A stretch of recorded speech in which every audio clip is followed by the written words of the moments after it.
funds to National Disaster Management. Thank you, sir. Thank you. Shri Sanjay Singh.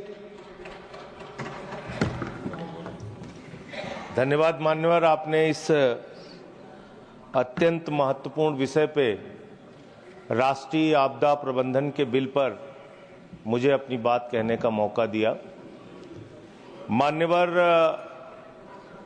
जब देश में कहीं भी राष्ट्रीय आपदा आती है तो उसमें केंद्र सरकार का रोल, राज्य सरकार का रोल, तमाम सामाजिक संस्थाओं का रोल, राजनीतिक पार्टियों का रोल और एक एक व्यक्ति की भूमिका महत्वपूर्ण हो जाती है, वरना आप राष्ट्रीय आपदाओं से निपट पाना बहुत मुश्किल होता है। मान्यवर, मैं आज हाथ जोड़ के विनती करूंगा, कम से कम ऐसे विषय पे बोलाबाली न किया जाए, टोका टाकी न किया जाए। प्लीज प्लीज आप बोले, ये ठीक नहीं है। मान्यवर, हर व्यक्ति के जीवन के कई पहलू होते हैं, सामाजिक, राजनीतिक, और मैं ऐसी घटनाओं का न सिर्फ न्यूज चैनल पे, टीवी पे गवाह रहा हूं, बल्कि जाके ऐसी घटनाओं के वक्त में काम किया हूं। मेरी शहीद चंद्रशेखर आजाद जी के नाम पे एक संस्था थी, आजाद समाज सेवा समिति।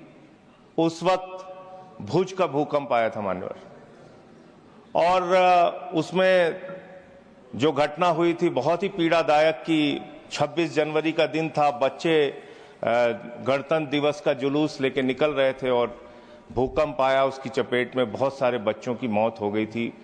जॉर्ज फर्नांडिस साहब उस समय रक्षा मंत्री थे, जॉर्ज साहब एनडीए के संयोजक थे और उन्होंने उस समय बयान दिया था, रक्षा मंत्री भी थे संभवतः, उन्होंने बयान दिया था कि 1 लाख लोगों की मौत हुई है। बहुत बड़ी घटना थी, बहुत बड़ी त्रासदी थी मानवर। अब ये समझ में नहीं आ रहा था कि उसमें हम लोगों की भूमिका क्या हो सकती है। एक उत्तर प्रदेश के सुल्तानपुर के छोटे से जिले में रहने वाली छोटी सी संस्था के किसी कार्यकर्ता की भूमिका क्या हो सकती है। तो हमने शहर के लोगों को, व्यापारियों को, तमाम संस्थाओं को एकत्रित किया, जुलूस निकाला शहर के अंदर, चंदा इकट्ठा किया। अब आगे सामग्री की क्या जरूरत है वहां, क्योंकि बहुत सारी सामग्री, गुजरात में उस वक्त खबरें आने लगी कि पूरे देश और दुनिया से बहुत सारी सहायता सामग्री वहां पे पहुंचने लगी, और ये भी खबरें आने लगी कि उन सामग्रियों का सही रूप से सदुपयोग नहीं हो पा रहा है। हमने हेल्पलाइन खोजा कि कहां से बात की जाए जिससे उनकी मदद हो सके। अहमदाबाद की एक संस्था मिली, कच्छी जैन सेवा समाज। कच्छी जैन सेवा समाज के लोगों से मैंने संपर्क किया, उन्होंने कहा यहां पे टेंट की जरूरत है, ज्यादा से ज्यादा टेंट लेके आइएगा, और कुछ चीजें उन्होंने लिस्ट दी, बाल्टी लेके आइएगा, इस तरह की चीजें उन्होंने, जो जरूरत थी उस तरह की चीजें उन्होंने लिख के दिया।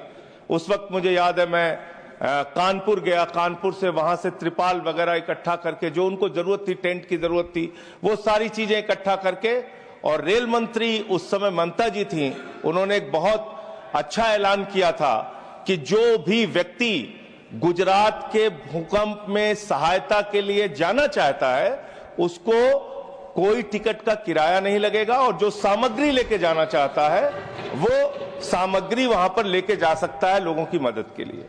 तो हम लोगों ने अपना एक जत्था तैयार किया, 10-20 लोग तैयार हुए कि हम जाके खुद से काम करेंगे। हमने अपनी टीम के साथ वहां पे हम गए, और जो उस समिति के साथ, कच्छी जैन सेवा समिति के साथ मिलके जो वहां मदद हो सकती थी वो मदद हमने किया। लेकिन जो देखा दृश्य मान्यवर, घर के घर गिरे थे, बड़े बड़े घर गिरे हुए थे, स्कूल गिर गए थे, अस्पताल गिर गए थे, सड़कें टूट गई थी। तो ये ऐसा लग रहा था कि इसमें कभी कैसे ये लोग खड़े हो पाएंगे। आपदा जब आती है उस वक्त का जो दृश्य होता है और जो मदद की जो जरूरत होती है वो अलग होती है, लेकिन उस आपदा के प्रबंधन के खत्म होने के बाद की जो जरूरत होती है, मैं समझता हूं वो बहुत बड़ी जरूरत होती है। घाव को भरने की जरूरत, पीड़ा को भरने की जरूरत, उनके साथ बातचीत करने की जरूरत, उनकी काउंसलिंग करने की जरूरत, वो सड़कें जो टूटी हुई हैं उसको बनाने की जरूरत, स्कूल जो बच्चों के टूट जाते हैं उसको बनाने की जरूरत, अस्पतालों को बनाने की जरूरत, और इसके साथ साथ जो गांव के गांव जो मिट जाते हैं, बर्बाद हो जाते हैं, उसको बनाने की जरूरत। तो उसके लिए मैंने उस वक्त देखा था बहुत सारे संस्थाओं ने जिम्मेदारी ली थी कि इस गांव के प्रबंधन की जिम्मेदारी हमारी संस्था लेगी, इनको बच्चों को पढ़ाने की जिम्मेदारी हमारी संस्था लेगी। इस प्रकार के काम वहां पे बहुत सारे लोगों ने किया था। तो मैं समझता हूं एक सरकारी भूमिका है और दूसरी सबसे ज्यादा सामाजिक कार्यकर्ताओं की और राजनीतिक कार्यकर्ताओं की भूमिका है कि जब ऐसी कोई बड़ी आपदा आए तो उसके बाद आपको क्या करना है, कैसे उनकी मदद के लिए खड़ा होना है, ये एक बड़ी भूमिका आपको निभानी है। इसके अलावा मान्यवर सुनामी आई तमिलनाडु में, उस समय सुनामी में मैं गया अपनी टीम लेके।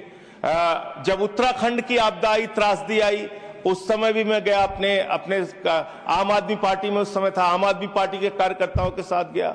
कश्मीर में जब बाढ़ की त्रासदी आई तो उस समय फिर आम आदमी पार्टी के कार्यकर्ताओं के साथ मैं वहां की जो त्रासदी थी उसमें लोगों की मदद करने के लिए, उनके साथ खड़े होने के लिए, उनके सुख दुख में शामिल होने के लिए जो कुछ भी कर सकता था मैंने किया। और यहां ही नहीं, नेपाल की भी जब त्रासदी आई मानवर, तो उसमें भी मुझे शामिल होने का मौका मिला। अपनी डॉक्टर्स की टीम लेके, दवाएं लेके वहां भी जाके हमने जाके अपनी, बस 1 मिनट सर, तो वहां पे भी जाके काम किया। मैं आपके माध्यम से सरकार से यही अनुरोध करना चाहता हूं, विनती करना चाहता हूं कि देखिए राष्ट्रीय आपदाएं जो भी होती हैं, इस प्रकार की जो आपदाएं होती हैं, उसके प्रबंधन में आपसी आरोप प्रत्यारोप, राजनीति, एक दूसरे पे ब्लेम गेम, इससे कोई फायदा होने वाला नहीं है। बल्कि आप जितना समाज को जोड़ पाएंगे, जितना संस्थाओं को जोड़ पाएंगे, जितना राजनीतिक पार्टियों को जोड़ पाएंगे, जो अधिकतम मदद कर पाएंगे, मैं समझता हूं कि वो वही राष्ट्रीय आपदा को प्रबंधन करने का सही तरीका है। और मान्यवर, मैं फिर दोहरा रहा हूं कि एक तात्कालिक मदद की जरूरत होती है, एक दीर्घकालिक मदद की जरूरत होती है, दोनों पे सरकार को काम करने की जरूरत है। धन्यवाद। Thank you sir.